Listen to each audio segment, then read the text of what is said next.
كفى يا من توجه في ذاتي وسبت أهديا أن يكون له في نظر وصبا يا من تفر بالبقاء والكلام والزرية يا من لا يرجى غيره ولا يعول ولا سواه يا من ارسلنا على قدرته قومية وارشد بفضله من ارتشد نصرا نسأل اللهم بأنفر كرسي التي أجاد من ظلمات الشرك والدجى وتوصل إليك بشرة محمدية ومن هو خير الأنبياء بسورة الله بما الله يليق وكبير البرية وشنة السلامة والنجاة بأسواجهم هداية غرية الذين مضروا نفوسهم ليبتغون فضلا من الله ومن أملة الشريعة والمناقب والخصوصية الذين تبشروا بنعمة وفضل من الله رب يوفقنا من أقوال وأعمال الإخلاص النية وتنجى لكل حاضر والغائب مطلبه ومنى وتخص لنا من أسرة السماوات والأنوار القلبية وتحق لنا من الأمام ما من قصدنا وتغفرنا كل ظلمة وبلية ولا ترجع ممن أهواه هوى وتنينا نسنا يقين كنت فردانية حنية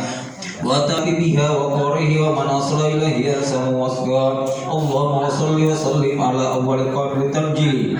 من حقيقة الكلية وعلى وصف ومن نصر وعلى منة الآدم من وصفه ذرية الأكبرة الجوهرية وأسلم سلوك وفي المنيفات فكرة الهلا وابدل الصلاة والتسليم التسليم على سيدنا ومولانا محمد خاتم الأنبياء والمرسلين وعلى الحمد لله رب العالمين اللهم صل وسلم على سيدنا محمد وعلى آل سيدنا محمد اللهم افتح لنا أبواب الخير وأبواب البركات وأبواب النعمة وأبواب وباب القوة وباب الصحة وباب العافية وباب الجنة اللهم عافينا من كل بلاء الدنيا وتبلغنا واسبيات القرآن العظيم ونبيك الكريم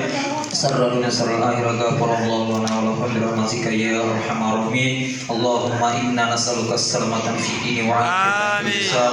وزيادة في العلم وبركة في رزق وتوبة قبل الموت